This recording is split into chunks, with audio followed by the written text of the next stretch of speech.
E aí, gente? Como é que estão vocês, galera? Espero que estejam muito bem. E aí, vamos começar mais uma semaninha de estudos aqui na escola. Bom, galera, muito bem. Hoje ainda vamos dar continuidade ao nosso estudo aí sobre Era Vargas. Tá legal, galera?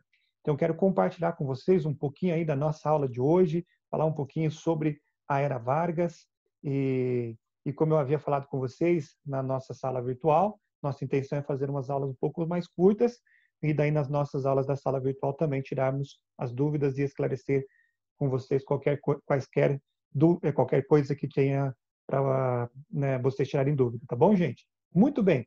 Vamos lá. Então, Era Vargas, Estado Novo, é o que nós estamos estudando.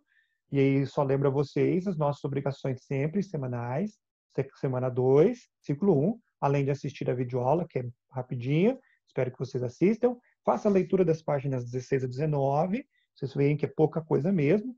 Livro 2, capítulo 7, tá bom? Depois façam as atividades, páginas 20 e 21. Final de semana, postarei o gabarito para vocês corrigirem as suas atividades. E se ainda tiver dúvida, entre em contato comigo através da sala virtual ou no fórum, tá bom, galera? Participem do fórum, nós já falamos para vocês lá na sala virtual, são 4 pontos essa semana, hein? Desculpa, esse ciclo, hein? 4 pontos, são 6 pontos da produção acadêmica e 4 dos fóruns. Então, vocês precisam participar dos fóruns para tirar uma boa nota e ajuda bastante a participação no fórum, tá legal? Muito bem, então vamos lá falar sobre nossa aula de hoje, Estado Novo. A gente já tinha falado com vocês que foi um golpe dado pelo Getúlio Vargas no final do governo democrático dele, dizendo que houve uma ameaça comunista, então vai ser aplicado o golpe. Lá ele fecha o Congresso Nacional, torna todos os partidos políticos ilegais e implanta uma nova Constituição que nós já estudamos na aula passada. Essa ditadura dura até 1945 e ficou conhecida como Estado Novo. Legal? Bom, hoje nós vamos falar especificamente dessa parte do Estado Novo, sobre a parte de justificativa, de tentativa de justificativa do golpe, utilizando especialmente de uma política populista, onde Vargas vai tentar atender a todos os setores da população. Bom, em meio a isso, houve uma intentona integralista. Os comunistas haviam tentado tomar o poder em 1936. Agora, os integralistas, é, os radicais de direita agora, né, os extremas direita, que é chamados de A e B, que nós estudamos lá no bimestre passado, né, eles tinham certo apoio em algumas ideias com Vargas.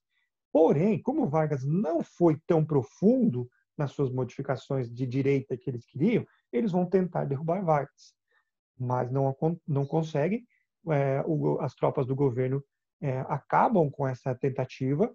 Plínio Salgado, líder do AIB, vai ser enviado ao exílio e a AIB vai ser extinta no nosso país aqui. Bom, certo? Então, olha aí, gente. Nós vamos falar um pouquinho agora aqui sobre a forma como o Getúlio Vargas tenta, então, justificar e tenta trazer apoio da população para dentro do seu governo do Estado Novo. Ele vai criar, primeiramente, o DIP, o órgão mais importante dentro do seu governo do Estado Novo. O que é o DIP? Além de ser nome de mercado aqui em Curitiba, na região de Curitiba, né? Mas não é, né? Não é só mercado, não. É o Departamento de Imprensa e Propaganda na era Vargas. Quais eram as funções principais do DIP?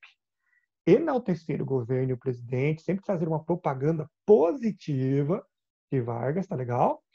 Eles tentavam controlar todos os meios de comunicação através de uma censura prévia. Quando a gente fala meios de comunicação, na época ainda não havia televisão. Então, rádio, jornais, revistas eram todos censurados, tá bom? E até questão de música, muitas vezes também eram censuradas. A promoção de eventos culturais de interesse nacional também foi uma forma de divulgar. Por exemplo, o samba, ele ganhou muita notoriedade nessa época. Só que o samba, ele tem aquela figura assim de malandragem, né, quase, carioca lá que gosta né, de viver só na surdina ali, tranquilão, tal. E isso era contrário à ideia populista de Vargas de trabalho, especialmente de ênfase no trabalho. E, então não tinha muito apoio inicialmente. Só que como o samba começa a ganhar muita fama, Vargas, o que ele vai fazer? Ele vai pegar alguns artistas, né? E esses vão começar a escrever músicas de samba que até enaltecem a figura do governo de Vargas. vendo? Então, foi uma forma como ele utilizou para que cada vez mais ele tivesse apoio. Outro órgão, olha aí, veja essas imagens, perdão, gente, que nós são criadas nesse momento.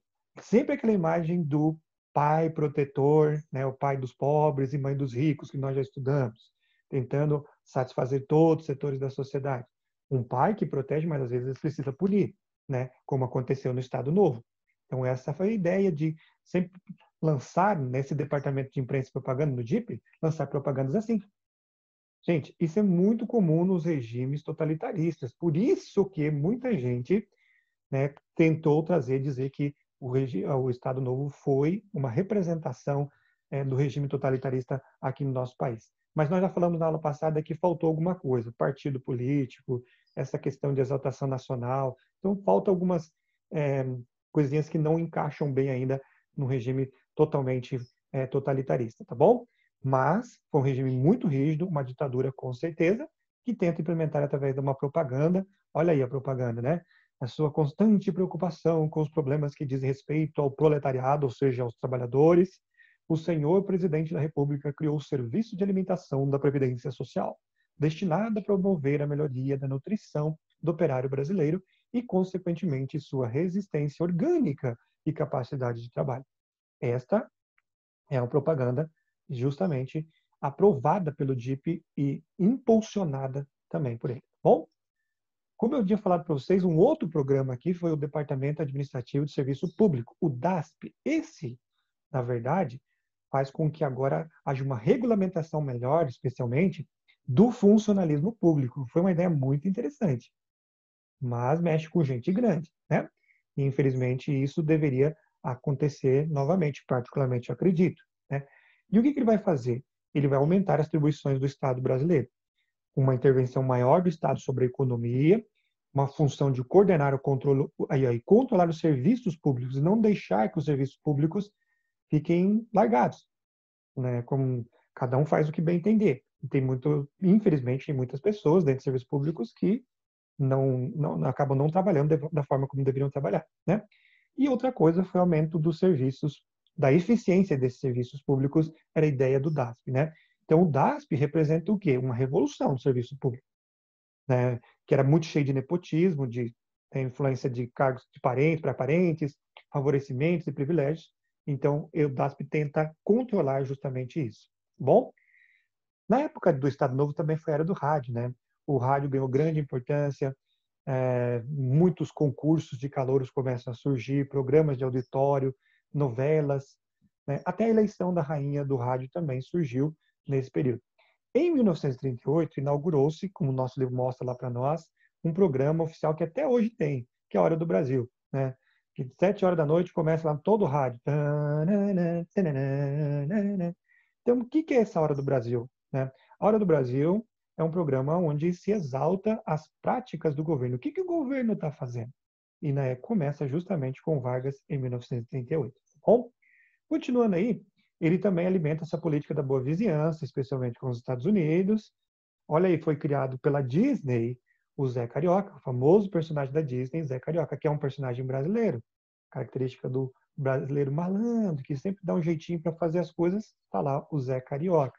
O Disney e o presidente Roosevelt vão visitar o Brasil justamente na época da criação desse personagem aí, que é o Zé Carioca. Bom, Carmen Miranda, essa portuguesa, e de fato ela vive praticamente quase toda a sua vida aqui no Brasil, ela foi a primeira estrela internacional do nosso país.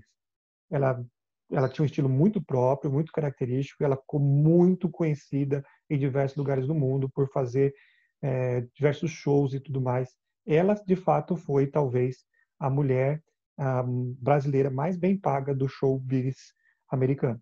Bem possível, né? Então ela se tornou muito conhecida e foi uma figura justamente nesta época aqui. Tá legal? Bom, então ainda no Estado Novo, nós vemos aqui três coisas importantes agora ali para terminar a nossa aula. Industrialização, o trabalho e educação. Na industrialização, olha o que o Vargas vai fazer.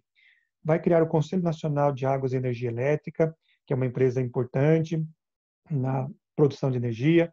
A usina siderúrgica de Volta Redonda, a CSN, a maior usina de produção, né, de indústria de base do nosso país, está ali. em Volta Redonda até hoje, 1941. Aqui na Araucária tem uma filial dela, né, que é a CISA. Bom, tem a Companhia do Vale Rio Doce, foi criada em 1942, mas foi privatizada durante o governo de Fernando Henrique mais à frente. A Fábrica Nacional de Motores, que é uma empresa americana que vem para produzir motores de caminhão aqui no Brasil. FNM, né, em inglês, é uma sigla inglesa. E para o brasileiro ficar mais fácil, pode talvez perguntar para os seus avós mais antigos, chamava o motor FNM, né? Se falava FNM, a gente chamava de FNM, que era um motor criado por essa fábrica aí. Um motor muito forte, muito resistente, porém não muito econômico, tá legal? Centrais hidrelétricas do Rio São Francisco também vão ser criadas justamente nesse processo de industrialização. O Brasil dá um boom industrial durante o período do Estado Novo também. Na parte da economia, do trabalho, você vai ver especialmente a questão da aproximação de Vargas com os trabalhadores urbanos, configurando o que nós chamamos de populismo. Os novos operários, gente, ao contrário dos imigrantes, eles não tinham muita ideia da política, então eles acabavam até sendo levados muitas vezes por essas ideias do populismo.